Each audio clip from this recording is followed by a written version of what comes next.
샬롬. 여러분 안녕하십니까? 진리로 여는 성경 여수run입니다. 오늘 요한복음 40강 말씀으로 6월절을 중점적으로 말씀을 나누고자 합니다. 요한복음 6장 1절로 3절을 말씀을 나누었거든요. 그 후에 예수께서 디베랴의 갈릴리 바다 건너편으로 가시고 큰 무리가 따르니 이는 병자들에게 행하시는 뭘 봤어요? 표적을 보았음이로라. 예수께서 산에 오르사 제자들과 함께 거기 앉으시니요. 그러면 오늘 요한복음 이제 40강 말씀에서는 앉으셔가지고, 그럼 앉으셨으면 뭔가를 하시기 위해서 거기 앉으신 거잖아요. 그럼 무엇을 하셨냐 하면 요한복음 6장 4절을 보면 마침 이제 산에 앉으시면서 그때 마침 유대인의 명절인 6월절이 가까웠대요. 예수께서 눈을 들어 큰 무리, 아까 우리 지난 시간에 배운 것처럼 이 큰 무리는 어떤 무리다?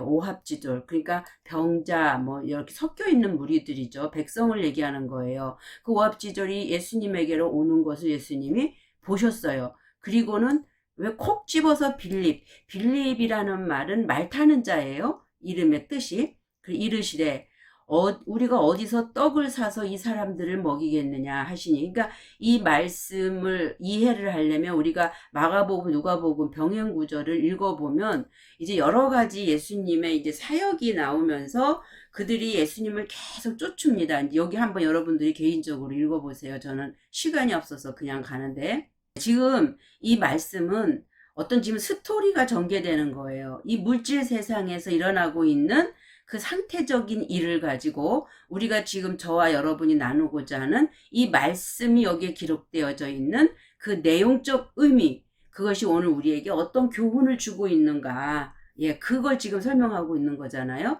그러니까 상태적인 건 어떠냐면 예수님을 계속 따르는 그들이 큰 무리들이 있었는데 이들을 이제 어떻게 내가 떡을 사서 이 사람들을 먹이겠느냐 하고 빌립을 콕 찍어서 말씀을 한단 말이에요. 그러니까 이렇게 말씀하시면 친히 어떻게 하실지를 아시고 빌립을 시험하고자 하심이라. 그러니까 빌립을 콕 찍어서 빌립을 시험하고자 하셨는데, 지금 이것은 이제 우리말 개혁성경은 지금 이렇게 기록되어 있는 거잖아요. 그래서 제가 원어를 보다 보니까 조금 내용이 다른 거죠. 그래서 공동 번역을 찾아보니까 이렇게 기록이 되어 있습니다. 이것은 단지 빌립이죠. 빌립보의 속을 떠보려고 하신 말씀이었고, 그러니까 시험하고자 했다는 말이나 속을 떠보려고 했단 말 같은 내용이잖아요. 그런데 말씀이었고, 그러니까 여기서 지금 어떻게 하실지를 아시고, 그러니까 빌립의 행동이 어떻게 할 건지를 알았다라고 지금 뉘앙스가 우리말은 되어 있는데, 공동 번역은 이건 설명을 잘 해놨어요. 빌립보의 속을 떠보려고 하신 말씀이었고, 예수께서는 하실 일을, 자기 자신이 하실 일을 이미 마음속에서 어떻게 해요? 작정을 하고 계셨다. 그러니까 당신이 뭐를 해야 한다라는 것을 이미 아셨어요. 왜? 6월절이 가까웠기 때문에. 6월절에는 그럼 뭐 하는 거예요? 6월절 전에는 지금 떡을 먹는 거죠. 그러면 우리가 지금 보이는 이런 물질의 떡이 아닌 과연 이 떡을 사서 이 사람들에게 먹이겠느냐 하고 빌립을 시험하고자 한 것은 빌립의 입에서 나오는 말이 뭔가를 지금 알고자 하시는 거예요. 여전히 빌립의 시험하고자 하면서 빌립의 한 말을 우리는 지금 알고 있죠. 200데나리온을 주고 시장에 가서 사도 이들을 다 먹일 수 없습니다. 라고 빌립은 어떻게 해요? 겉에 물질 세상, 우리가 인식하는 세상에서 우리가 육신의 배고픔을 채우기 위한 떡으로 보는 건데, 예수 그리스도께서는 그들이 예수님을 따르는 그들의 뭘 보신 거죠? 영혼의 상태를 본 거예요. 그래서 그 따르는 자들에게 그 영혼의 살찜을, 배고픔을 어떻게 이 사람들에게 먹일 수 있겠느냐라고 이제 시험을 하는 거란 말이에요. 그러니까 이 초점이 완전히 다른 거죠. 제자들은 아직까지 예수님이 지금 어떠한 일을 하고 있고 무엇에 초점 맞추고 있는 것을 지금 모르고 있는 상태고, 예수님은 그것을 네가 아는가 안 아는가 시험을 해봤다라는 거죠. 제가 지금 이 말씀을 다 인식을 한 이후에 빌립의 위치에서 있었다라면 이렇게 얘기할 거예요. 이게 정답인데 오늘 미리 말씀을 드리면, 예수님께서 빌립에게 이르셨어요. 어디서 떡을 사서 이 사람들을 먹이겠느냐 이렇게 말하실 때 이 말씀을 저는 다 이미 해석을 했잖아요. 그러면 제가 빌립 입장이라면 어디서 우리가 떡을 사겨서 이 사람을 먹일 수 있겠습니까? 이 떡은 영혼을 살찌우는 떡은 당신의 말씀으로 이 영혼을 살릴 수 있기 때문에 당신만이 이들에게 먹일 수 있는 존재입니다. 그러니까 예수님, 당신이 떡을 이들에게 주세요. 당신의 말씀의 떡을, 알토스라는 말씀의 떡을 이들에게 먹이세요. 이렇게 말을 할 거예요. 만약에 이 빌립이 모든 걸 깨달았다면. 근데 그게 아니고 빌립은 그렇게 얘기하잖아요. 시장에 가서 200데나리온의 떡을 사도 이들을 다 먹이기 부족할 것입니다. 그러니까 이게 예수님의 아직 그 사역적인 그 의미와 빌립, 예수님의 제자라고 하는 빌립과는 아직까지는 갭이 있다. 그 예수님의 말씀의 뜻을, 예수님이 하고자 하는 의도를 아직은 모르고 있다라고 볼 수 있죠. 오늘날도 마찬가지예요. 예수님의 유월절이 가까우니까 우리는 그냥 이 절기를 기념하기에 바쁘죠. 그리고 기념한다라는 것은 똑같이 우리는 여전히 어떻게 하고 있어요? 예수님이 우리를 위해서 십자가에 죽으셨대. 얼마나 아프셨는가. 예. 그래서 무슨 사순절 기간이 되면 뭐 내가 좋아하는 행동을 하나씩 절제하면서 고난에 참여하고 예수님의 그 아픔에 동참하고 다 뭐만 보고 있냐면 그 육체의 십자가에 못 박힌 사건에만 지금 초점을 맞추고 있다라는 거죠. 그러니까 눈이 안으로 뒤집어져야 되는데 눈이 여전히 밖으로만 향해 있으니까 계속 보이는 육신적인 어떤 것들만 보면서 자신들의 기준과 자신들의 판단, 자신들의 어떤 생각으로 성경도 읽고 있고 해석하고 있고 그렇게 신앙생활을 하고 있다라는 거죠. 그러기 때문에 우리가 성경을 너희가 오해했다라고 말씀을 하고 있는 거라는 거예요. 근데 오늘 본문의 말씀을 우리가 좀 더 살펴보면 이제 거기에서 내용이 나옵니다. 유월절이 가까웠을 때 떡을 사서 먹임으로 말미암아 유월절은 예수 그리스도가 십자가의 죽음을 통과한 거잖아요.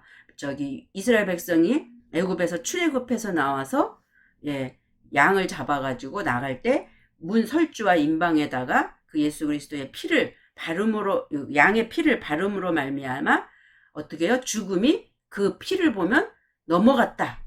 6월 넘어갔다. 그래서 6월절이거든요. 그래서 그것을 지금 지켜라 절기로 명령하니까 그냥 그 은혜만 감사하지 이 말씀이 주는 그 깊이나 그 속 하나 예수 그리스도께서 이렇게 말씀하시는 속마음을 몰라요. 왜? 그럼 오늘날 왜 우리 종교가 이렇게 하고 있느냐 하면 성령을 못 받은 거예요. 그들은. 성령은 개개인의 역사입니다.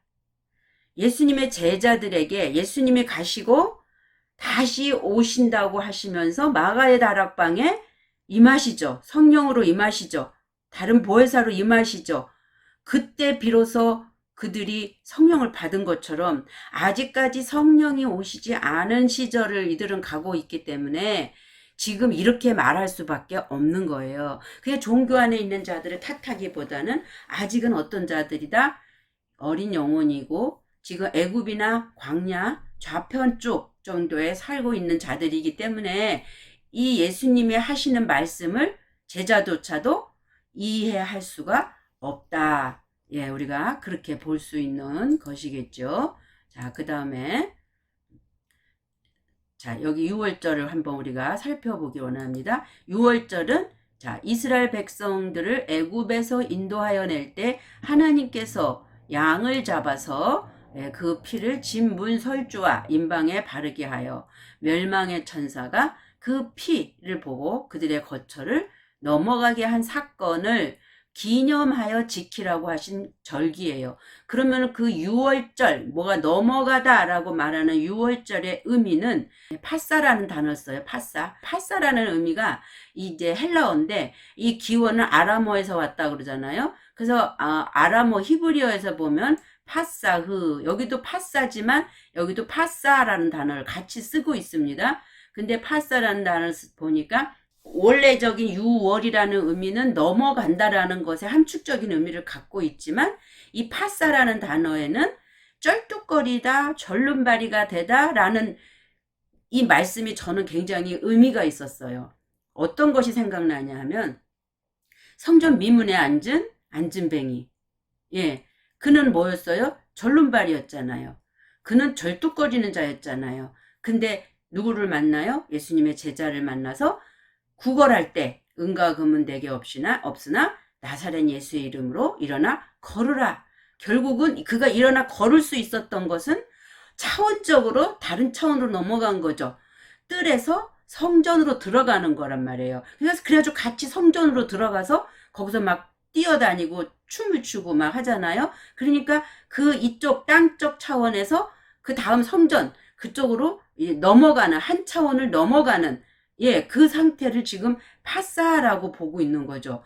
결국은 이스라엘 백성이 이유월절을 애굽에서 홍해를 건너서 광야로 가잖아요. 다른 차원으로 가잖아요. 그게 이제 그걸 가지고 이제 뭐 넘어가다. 그러한 상태를 절뚝거린다. 절름발이가 되다. 아직 완전하지 않은 상태를 설명할 때 이 유월절. 그러나 이 유월절은 반드시 우리 삶에 있어야 되는 부분이죠. 누구에게나. 그래서 넘어갔다는 말의 진정한 의미는 아까 다 설명했지만 내리는 재앙으로 인해 멸망받아야 하면서 벗어났다는 의미. 그래서 반드시 그 벗어나려면 뭐를 봐야 넘어가요? 피. 그 피를 봐야 돼요. 양의 피.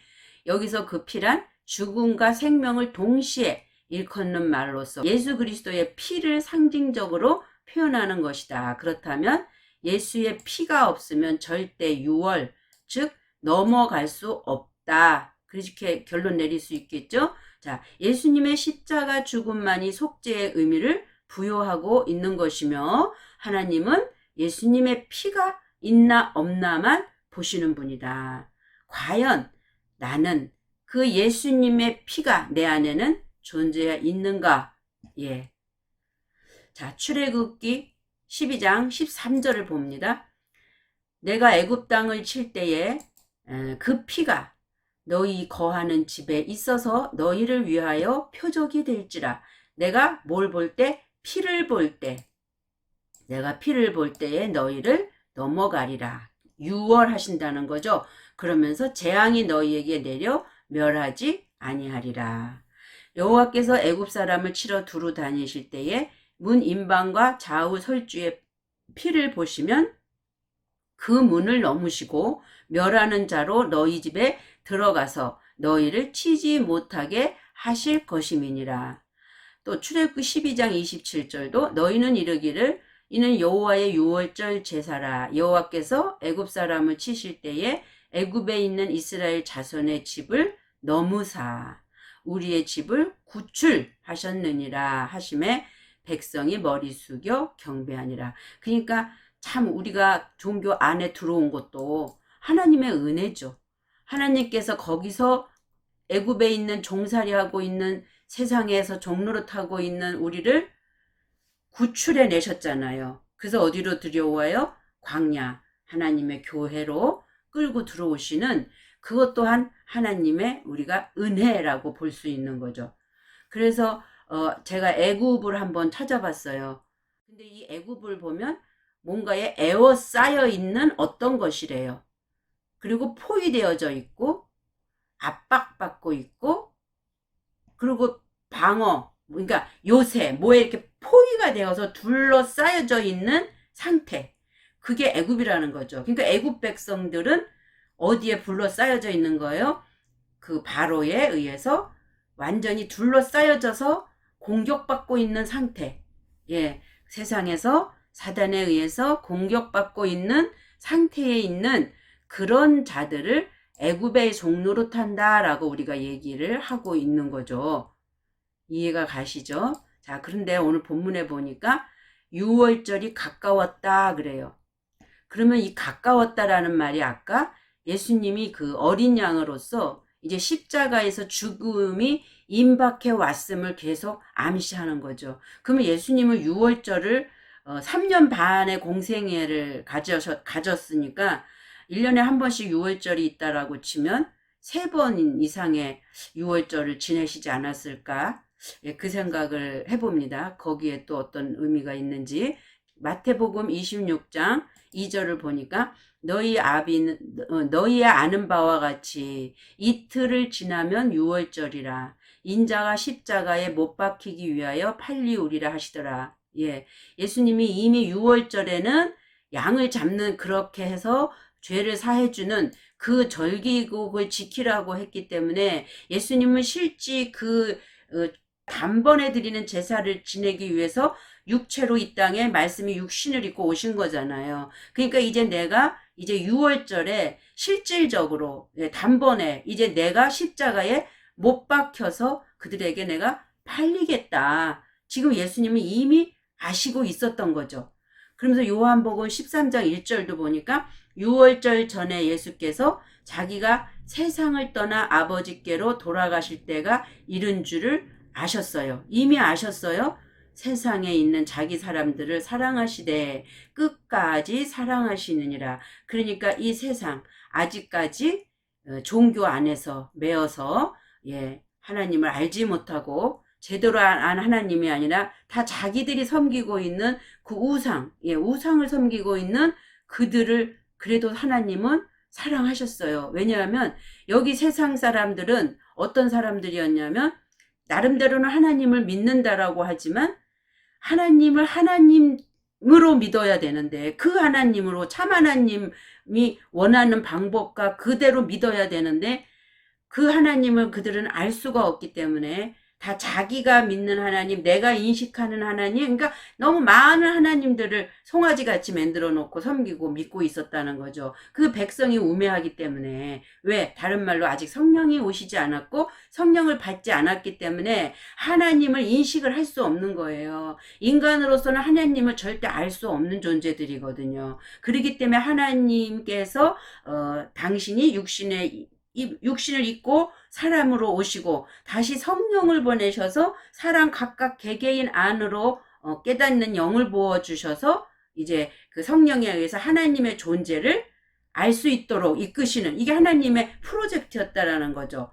그러니까 하나님께서는 이 세상에 있는 자기 사람들 그러나 그들이 거기에는 많은 오합지졸이 있지만 그 안에는 하나님의 백성들이 많이 있을 거 아니에요. 그래서 그들을 하나님은 사랑하시되 끝까지 사랑하시느니라. 아예 이 세상조차에도 들어오지 않은 저기 다른 데 가 있는 사람은 하나님이 그들을 관심을 할 수가 없는 거죠. 이해하시나요? 그래서 우리가 종교 안에 들어와 있는 것조차도 하나님의 은혜다. 그럼 거기에서만 머물고 거기에서만 앉아있으면 하나님 기뻐하시지 않는다는 거 여러분 아시죠? 갈라디아 1장 4절도 보면 그리스도께서 하나님 곧 우리 아버지의 뜻을 따라 이 악한 세대에서 우리를 건지시려고 우리 죄를 위하여 자기 몸을 들이셨으니. 아멘. 자, 그리스도께서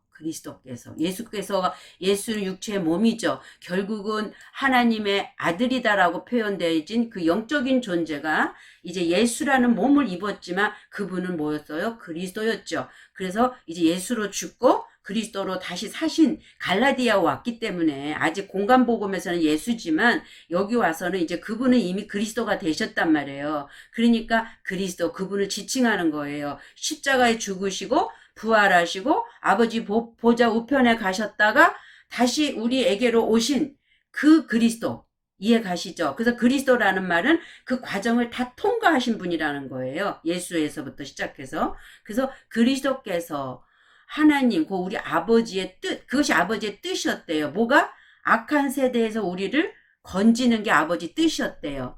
그렇게 하기 위해서 우리의 죄를 위하여 뭐를? 자기 몸, 육체, 자기 몸을 들이셨으니 결국은 예수 그리스도로 십자가 사건을 예비하셨다라는 거죠. 그래서 결론적으로 하나님의 사랑은 독생자를 주셔가지고 율법의 요구인 죄의 삭슨 사망이라는 거를 통해서 우리를 구원하는 것이었고 그거를 또한 누가 이루셔요? 예수 그리스도께서 이루셨다. 그러므로 너희의 자랑하는 것이 좋지 아니하다. 그러니까 내가 그리스도를 안다라든가 내가 하나님의 자녀라든가 내가 뭐 종교가 있어서 뭐 교회를 다닌다든가 뭐 이런 어떤 자기 자신의 어떤 높임으로 자기 스스로를 자랑하는 것이 좋지 아니하도다. 왜? 그게 다 은혜기 때문에. 너희가 한 것은 아무것도 없다라는 거죠. 죄의 용서를 받는 사람이 용서를 받으려고 애써서 받아지나요? 죄라고 인정한 사람에 의해서 죄 없다라고 인정을 받는 거잖아요. 그러니까 너희는 적은 누룩이 온 반죽을 부풀게 하는 것인 줄 알지 못하느냐. 여기 적은 누룩이 무엇일까요? 그러므로 묵은 누룩은 떼어버리라. 그래야 너희가 누룩을 넣지 않은 새 반죽이 되리라. 예, 적은 누룩과 묵은 누룩, 이 묵은 누룩은 그 적은 누룩인데 그것을 떼어서 내어 버리래요. 그래야 어떻게 해요? 누룩이 없는, 그러니까 이 누룩은 그건 뭐냐면 너희가 하고 있는 지금 자랑, 교만 이런 거겠죠. 너가 잘났다고 얘기하는 것들. 그래야 새 반죽이 되리라. 우리의 유월절 양이신 그리스도께서 우리를 위하여 희생되셨느니라. 그러니까 우리를 위해서 희생되신 그 유월절의 양으로 오신 그리스도. 그렇죠? 그러면 결국은 이분이 오신 목적은 우리를 뭐 하기 위해서? 새 반죽으로 만들기 위해서. 새 반죽 안에는 적은 누룩, 묵은 누룩은 없다라는 거죠. 그 누룩이라는 거 자체는 너희의 자랑하는 거. 그러니까 내 스스로 뭐가 된 줄로 알고 섰단 자는 넘어질까 조심하라 라고 말씀 있잖아요. 그런 것처럼 나의 나됨이 나로 인해서 된 것 같은 하나님의 은혜라는 것을 망각하고 있는 상태. 그래서 그렇게 하면 안 된다는 얘기하는 거죠. 신명기 16장 3절에도 보니까 유교병을 그것과 아울러 먹지 말고 7일 동안 무교병, 곧 고난의 떡을, 무교병이 결국은 고난의 떡이라네요. 그것과 아울러 먹으라. 이는 내가 애굽 땅에서 급속히 나왔음이니 이같이 행하여 너희 평생에 항상 내가 애굽 땅에서 나온 날을 기억할 것이니라. 자랑할 게 없다라는 거예요. 애굽 땅에서 종노릇하고 있는 너희를 하나님의 은혜로 끌어내신 거죠. 모세를 통해서. 예. 그래서 그 애굽 땅에서 너희가 나온 그 날이 은혜고 감사라는 거. 너희가 스스로 한 게 아니고 너희의 자랑할 것이 아니라 은혜로 기억을 하라라는 것의 의미를 지금 이렇게 신명기에서도 말씀을 하고 계시는 것입니다. 자, 그 다음에 요한복음 6장 5절 봅니다. 예수께서 눈을 들어 큰 무리가 자기에게로 오는 것을 보시고 빌립에게 이르시되 우리가 어디서 떡을 사서 이 사람들로 먹게 하겠느냐 이렇게 얘기하거든요. 그러면 지금 여기서 말하고 있는 떡, 아까 제가 말씀드렸잖아요. 떡이 뭘까요? 떡은 부풀어 오른 떡 한 덩이, 진설병이래요. 진설병. 성전에 있는 진설병이죠. 근데 이 떡이라는 단어를 142에서 유래했다 그러잖아요. 그래서 142로 가니까 아이로 들어 올리다, 함축적으로 치우다, 취하다. 그러니까 뭔가를 이렇게 가졌다라는 거죠.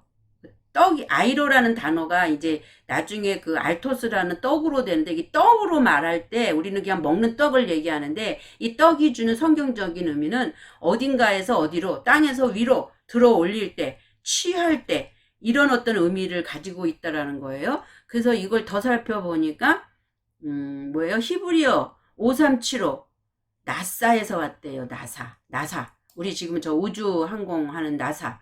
그래서 그 의미는 죄를 속하다. 또는 뭐 여기 있죠. 치워버리다, 제거하다, 없이 하다, 데리고 올라가다. 자, 나사는 올라가는 거죠. 그래서 히브리어 나사가 지금 저기 영어로 나사가 쓰고 있는 건데, 떡을 사서 이 사람들에게 먹이게 하겠느냐? 그러면 결국은 뭐예요? 떡이 주는 의미는 죄를 속해 주겠느냐? 죄를 속함으로 말미암아 땅 차원적인 존재를 세상에서 종노릇하고 신음하고 있는 자들을 어떻게 해요? 들어 올려서 하늘 차원으로 옮길 수 있겠느냐? 그렇게 하려면 반드시 떡이 있어야 되는데, 먹어야 되는데, 죄 속함을 받아야 되는데, 그렇죠? 들어 올려 짐을 받아야 되는데, 그 말을 지금 하고 있는 거잖아요. 예, 그러니까 성경은 지금 우리가 이거 물질로 볼 때는 먹는 떡이지만 성경이 말하고 있는 이 떡은 이렇게 의미가 다르다라는 거죠. 그러니까 우리가 어떻게 이 떡을 사서 사람들에게 먹게 하겠느냐? 우리가 어떻게 해야 이들의 죄를 혁해줄 수 있고 어떻게 해야 이들을 들어 올려서 차원적으로 높여줄 수 있겠느냐라고 지금 예수님이 빌립을 지금 시험하면서 말씀하시는 거잖아요. 그러나 예수님은 그 말을 할 때 내가 어떻게 해야 할 것을 이미 예수님은 다 알고 계셨다라고 얘기한 거잖아요. 그래서 이 떡은 말씀이 육신으로 오신 예수님 자신을 말씀하시는 것이고요. 이 말씀의 떡은 아이로에서 온 알토스인데 그 의미는 들어 올리다. 무엇을 들어 올리는 것인지, 그것은 누구의 어떠한 죄를 속하는 건지. 그러니까 예수님의 사역의 목적은 구속, 대속을 통한 구원이잖아요. 그러니까 6월절이 이제 되기 전에 당신이 십자가에서 못 박혀 죽으셔야 되기 때문에 그때 그들을 구원하려면 그냥 죽으면 아무 의미가 없죠.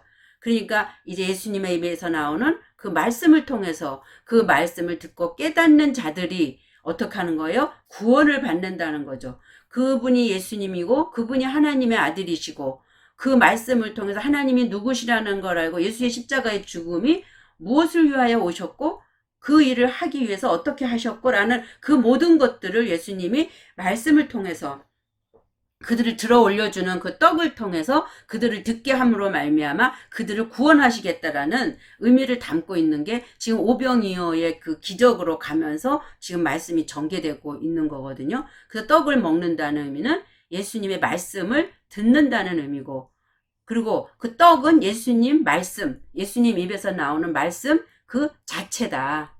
그것을 여러분들이 잊지 마시고 이해하시길 원합니다. 자, 여기에서 떡을 어디서 사서 우리가 먹이겠느냐. 그러니까 산다니까 사는 건 어디 가서 사는 거예요? 시장에 가서 사는 거죠. 예, 시장에 가야 떡이 있잖아요. 그 시장에 가다라는 말이 있는데 여기에는 또 함축적으로 구속하다라는 말이 있어요. 그러니까 어디서 이 말씀의 떡으로 저들을 구속할 수 있겠느냐. 예, 그걸 지금 설명하고 있는 거죠. 그래서 아고라라는 단어가 있는데 아게이로에서 왔대요. 그 뭐 시장, 장터 뭐 이렇게 쭉 있는데 더 계속 말씀의 어근을 찾아서 올라가다 보면 에게이로까지 오거든요.